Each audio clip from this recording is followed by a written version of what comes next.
정청래 의원은 처음 만나신 게 언제세요? 언제 처음 만나셨다고 그랬죠? 예, 95년. 95년. 94년. 94년이요? 예. 저는 6년 전, 6년 전부터 알고 있었어요. 88년이요? 1988년 청문회 청문회 할 때 그때부터 저는 알고 있어요. TV로 보셨죠? TV로. 예, TV로 봤죠.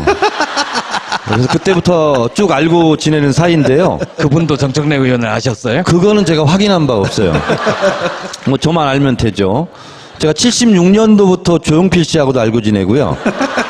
88년부터 노무현 대통령 알고 지내는데 저는 사실 노무현 대통령을 옆에서 제가 이렇게 도와드렸거나 뭐 일을 같이 하거나 그런 경험은 없어요. 이제 제 친구들이 주로 많이 했죠. 그래서 이번에 민정비서관이 된 백원우, 그 이제 저희 전대협 같은 친구인데 그렇게 어떤 때는 노변이라고 그랬다가 어떤 때는 노장관이라고 그랬다가 그렇게 칭찬을 많이 하더라고요. 그래서 그런가 보다 역시 내가 이분을 하고 그전부터 알고 지내기를 잘했다 이런 생각은 하고 정식으로 인사를 드린 것은 제가 초선 국회의원이 됐을 때 그때 저희가 당선자 시절에 청와대로 초청을 받았는데 저희들끼리 이제 스탠딩으로 서서 막 커피 마시고 이렇게 했는데 예고 없이 노무현 대통령이 이렇게 걸어오시잖아요. 이렇게 걸어오시더라고요.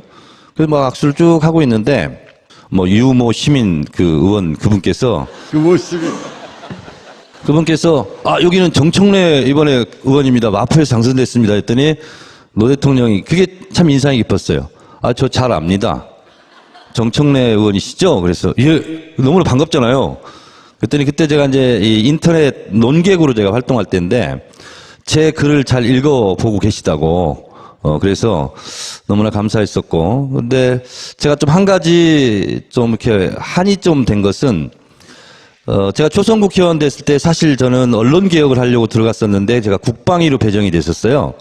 근데 국방위로 배정이 됐는데 이제 청와대에서도 그걸 좀 관심 있게 알아보나 봐요. 왜냐하면 노무현 대통령이 워낙 언론 개혁에 관심이 많으시니까 문광이 딱 보니까 제가 빠진 거예요.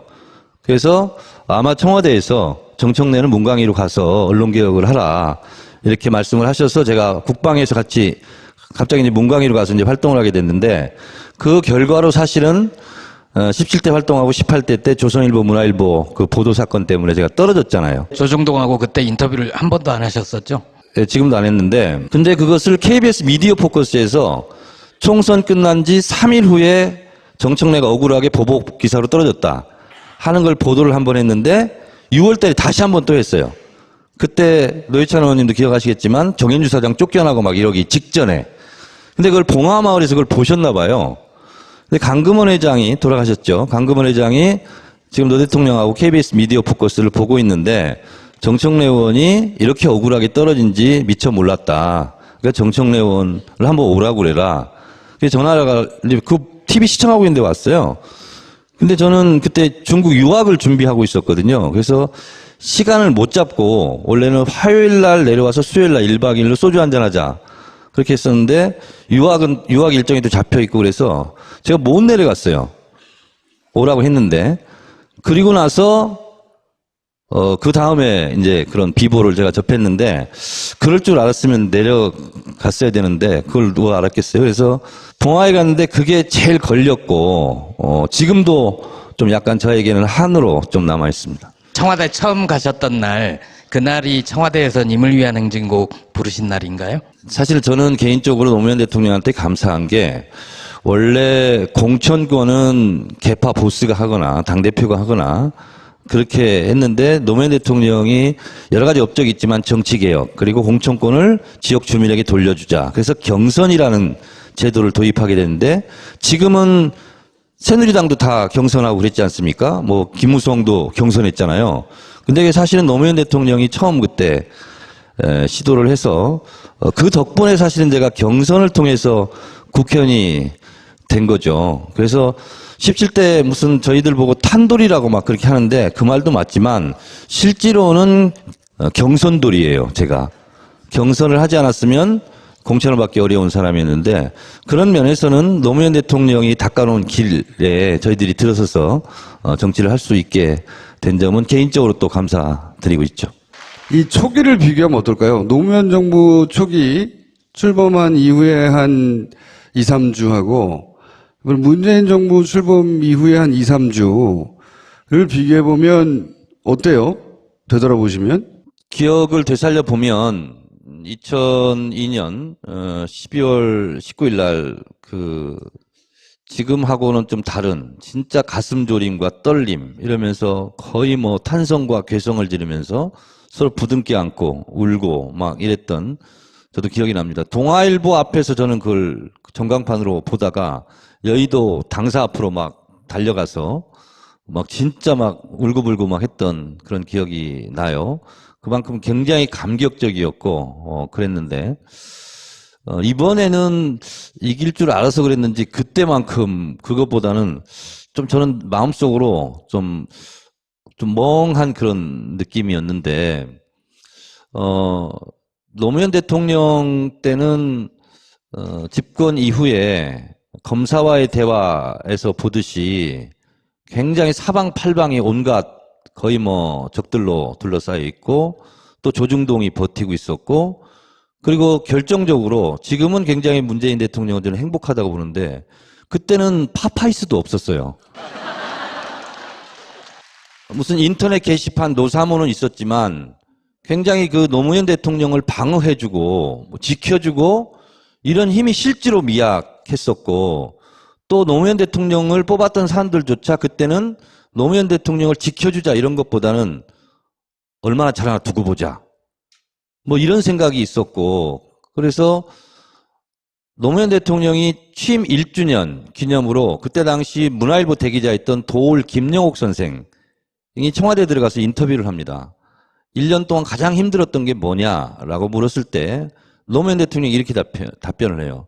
나를 지지했던 그리고 나를 도와줬던 야권 진보 개혁 진영이 아픈 소리 하는데 가장 그것이 괴롭고 힘들다.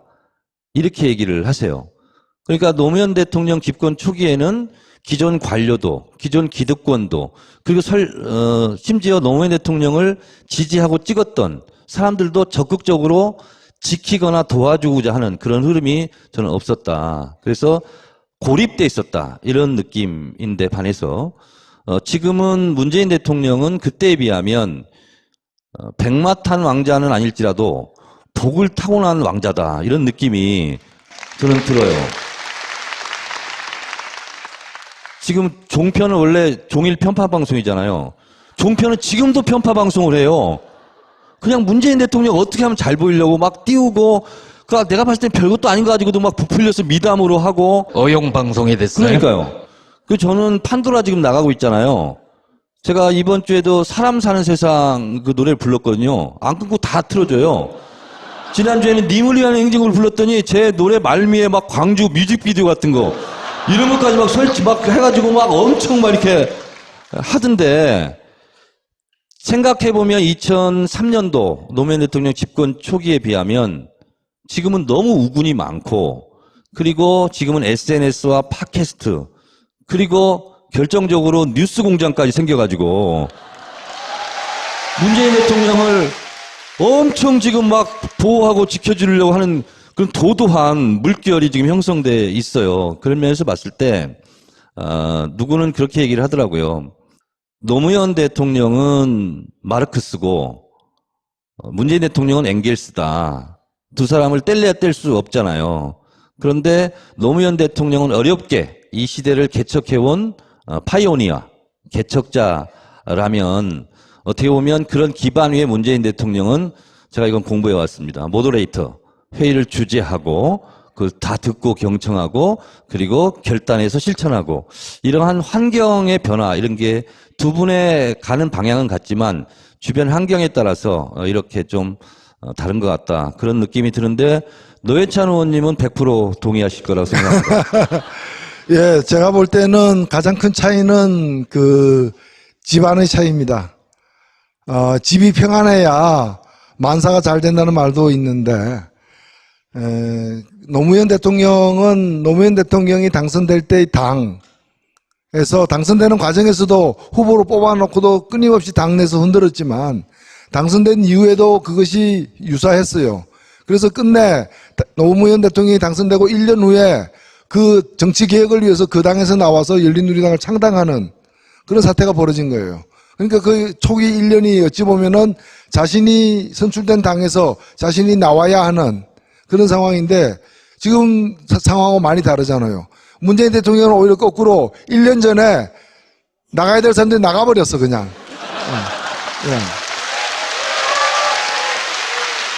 그러니까 제 발로 나가버린 상태에서 대통령이 됐기 때문에 상대적으로 좀 집안이 덜 문란했고, 그리고 이제 아마 집권 초기에도 그런 집안 걱정이라거나 이런 건 좀 덜 하지 않을까 그런 생각이 되고, 두 번째 차이는 더 결정적인 차이인데 그 사이에 많은 세월이 흘렀습니다. 또 당사자들도 뭐 노무현 대통령이 돌아가셨지만은 이 정권을 이루고 있는 사람 중에 그 당시부터 활동했던 그런 분들, 물론 우리 정청래 의원까지 포함해서 이런 분들이 그간에 많은 세파를 겪으면서 그 경험을 갖다 녹여가지고 훨씬 진화한 상태다라고 저는 생각합니다. 제가 지난 그 5월 19일 날 청와대 갔을 때 밥 잘 먹고 이제 헤어질 때 제가 이제 그 임종석 비서실장하고 전병헌 정무수석에게 뭐 가까운 사이니까 그 얘기를 했어요. 귀하들 많이 발전했다. 훨씬 진화했다. 그리고 많은 사람들이 안정적이다. 집권 초기인데도 불구하고 안정감을 느낀다고 하더라도 제가 덕담을 해줬는데 빈말은 아니었습니다. 실제로 제가 느낀 대로 이제 얘기를 했는데 그랬더니 답변이 바로 그 얘기예요. 그 임종석 실장이 하는 얘기가 저희가 그동안에 어떤 세월을 보냈습니까?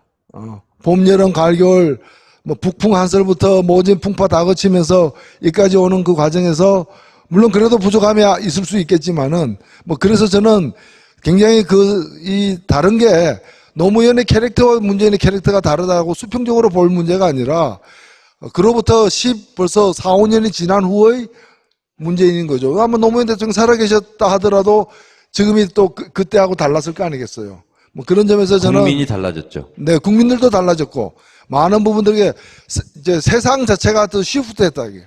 앞으로 이렇게 이동했다.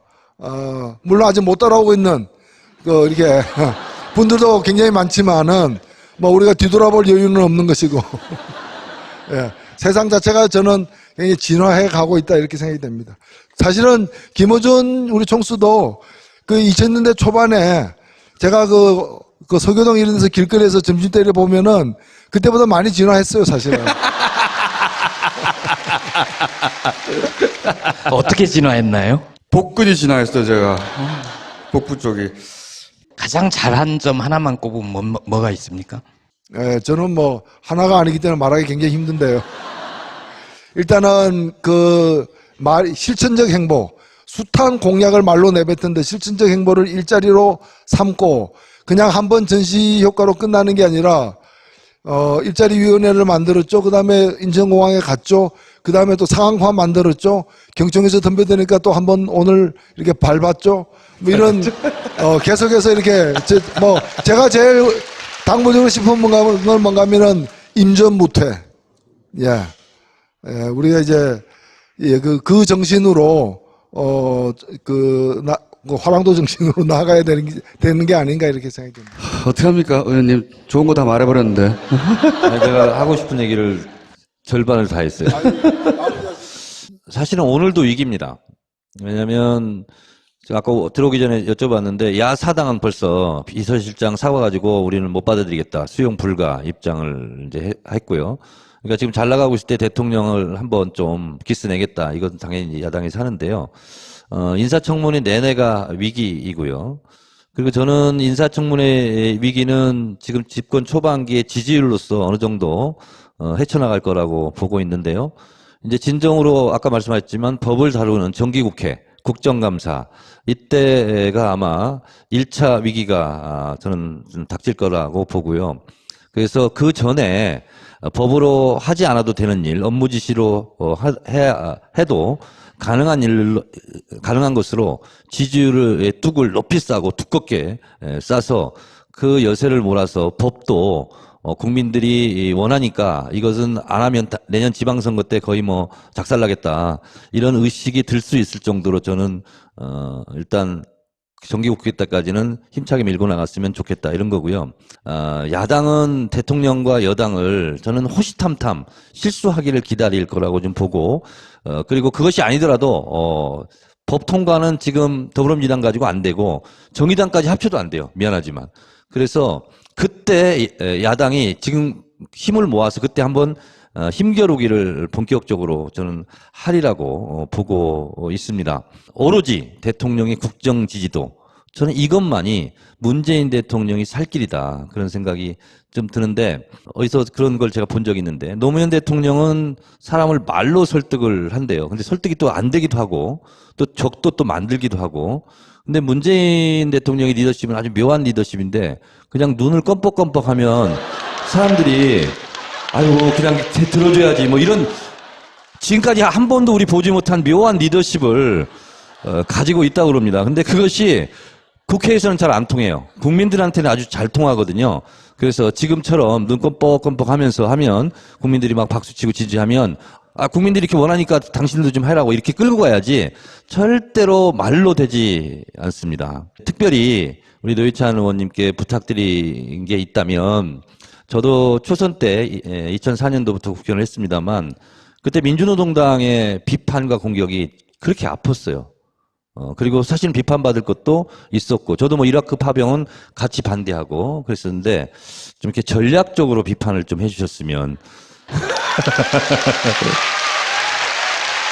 그리고 진보 언론 같은 경우 지금 뭐 많은 지지자들께서 이렇게 저렇게 좀 불만도 있고 그런데 진보 언론에서도 좀 전략 전술적으로 이렇게 잘 해주셨으면 감사하겠고 잘하는 것은 문재인 대통령 덕이고요. 혹시 집권 여당이 잘못하는 거 있으면 당을 대표해서 제가 다 사과드리고 할 테니 저한테 문자 보내시고 항의 문자 보내시고 그렇게 해주시기 바랍니다. 네, 고맙습니다. 의원님이 정의당에 대해서 한마디 하셔가지고 답변을 하고 가셔야 되는 거 아닙니까? 아니요, 뭐 요즘에 저는 사실 뭐 좀 위태롭다는 얘기를 많이 듣습니다. 이제 왜 그렇게 칭찬만 하느냐. 그런데 칭찬할 일이 있으니까 칭찬하는 건데 그러면 칭찬할 일을 좀 적게 해주세요. 뭐 가끔 하세요. 뭐 너무 자주 하지 마세요. 이렇게 얘기할 수는 없는 거 아니에요. 없는 거고 그리고 물론 저는 과거에 대해서는 있는 대로 뭐 평가를 받으면 된다고 보고요. 제가 특별히 변명하거나 해명할 일은 아니라 보는데 그때와의 차이는 뭔가면은 그때는 확실히 정책적 차이가 꽤 있었습니다. 특히 경제 문제와 관련해 가지고는 사실 차이가 있었고 특히 IMF를 건너온 지 얼마 안 되는 상황이었기 때문에 더욱 그래야 했고 또 우리나라 경제 관료들이 오랫동안 이제 그 관성을 가지고 오던 그것이 유지되던 상황이었다고도 저는 봅니다. 그런데 지금은 굉장히 많이 가까워졌어요. 오히려 뭐 솔직히 정의당과 같은 작은 정당은 좀 그 존재의 위협을 느낄 정도로 굉장히 가까워졌어요. 저는 이번에도 청와대에서 그 비정규직 문제를 얘기를 하는데 사실 언론에 소개 안 된 깊은 데까지 얘기를 했는데 굉장히 뭐 거의 같다라고 이렇게 사실 생각이 들 정도로 잘 좀 정리가 되어 있는 것 같아서 사실 그게 저희들 속으로 지금 고민입니다, 이게. 그때서 뭐 없는 차이를 일부러 만들 이유는 없는 것이고. 근데 다만 저는 이제 대한민국 정치가 꼭 상대가 지금 민주당이어서가 아니라 그 누구라 할지라도 잘한 건 확실히 잘했다 그러고 비판할 건 예리하게 비판하되 흠이 있더라도 이게 좀 큰 흠이 아니고 작은 흠 같으면은 넘어갈 때 넘어가 주는 것이 그게 일상이 돼야 된다고 생각합니다, 저는. 자, 두 분 여기까지 하겠습니다. 감사합니다.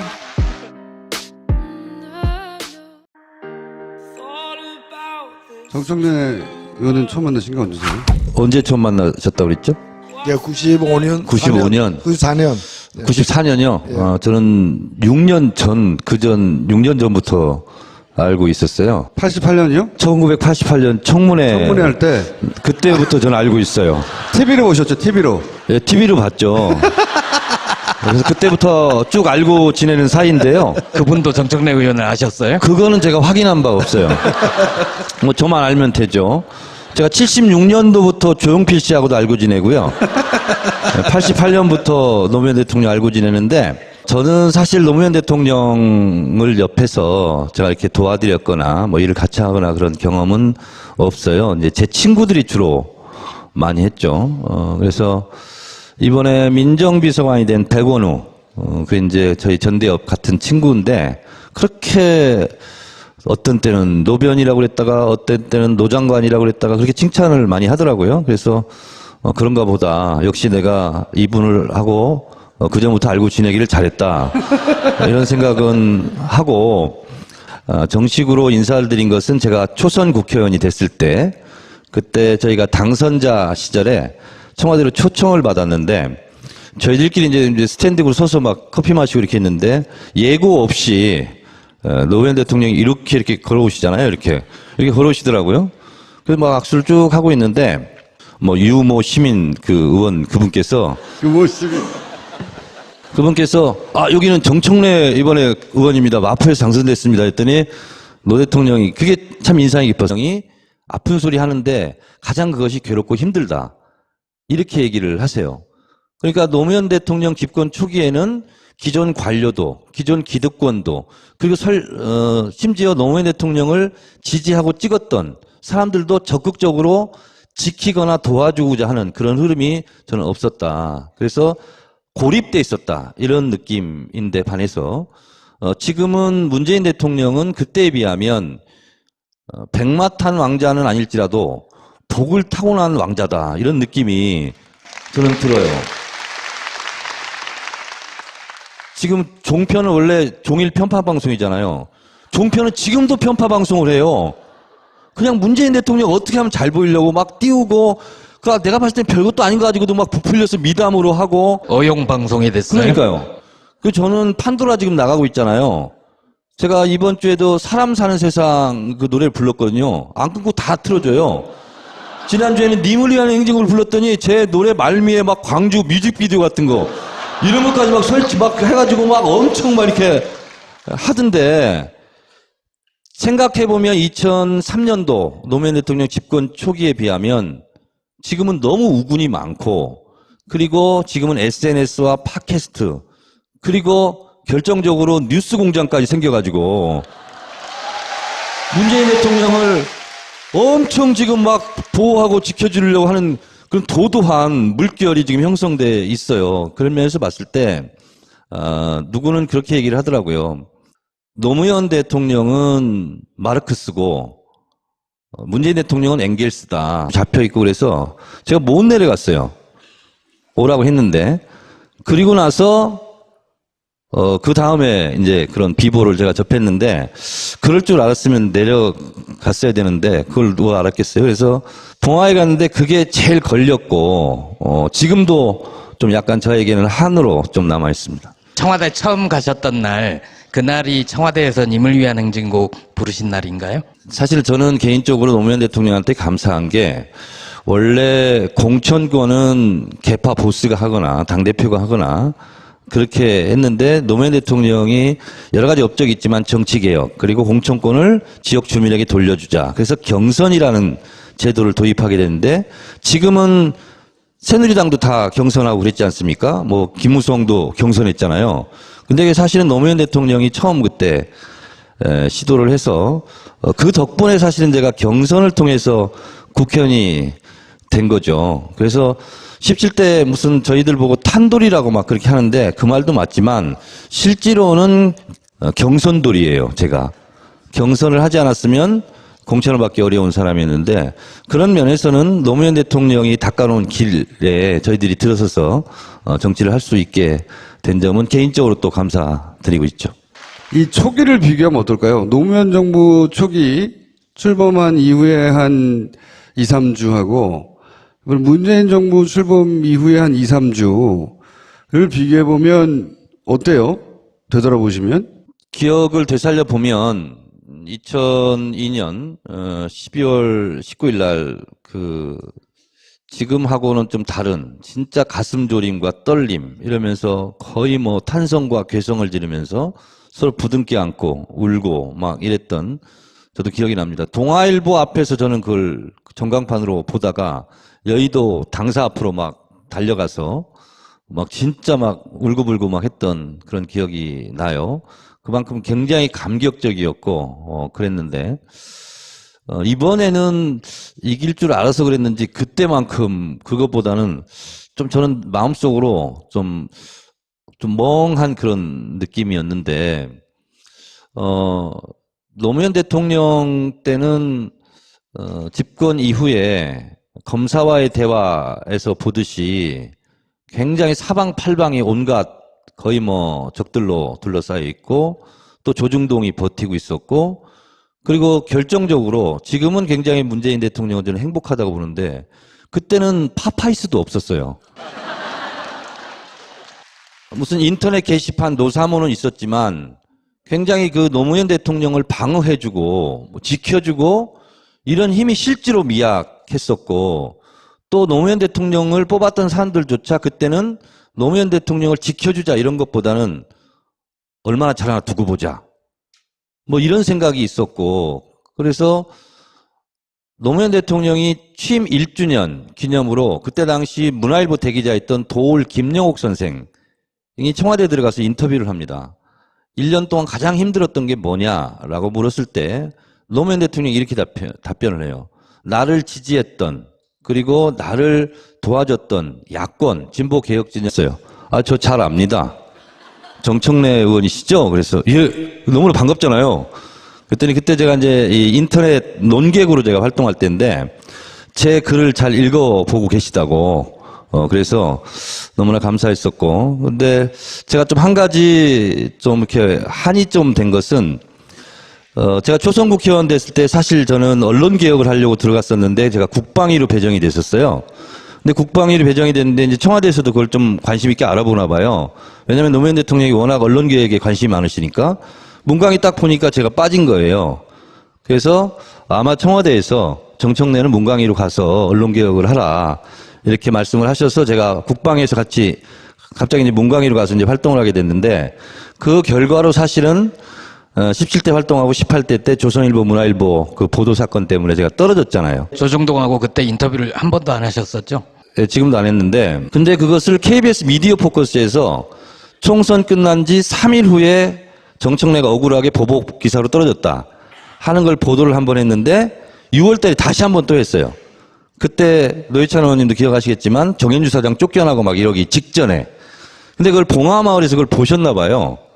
근데 강금원 회장이 돌아가셨죠. 강금원 회장이 지금 노 대통령하고 KBS 미디어 포커스를 보고 있는데 정청래 의원이 이렇게 억울하게 떨어진지 미처 몰랐다. 그러니까 정청래 의원을 한번 오라고 그래라. 그래서 전화가 그 TV 시청하고 있는데 왔어요. 근데 저는 그때 중국 유학을 준비하고 있었거든요. 그래서 시간을 못 잡고 원래는 화요일 날 내려와서 수요일 날 1박 2일로 소주 한잔 하자. 그렇게 했었는데 유학 일정이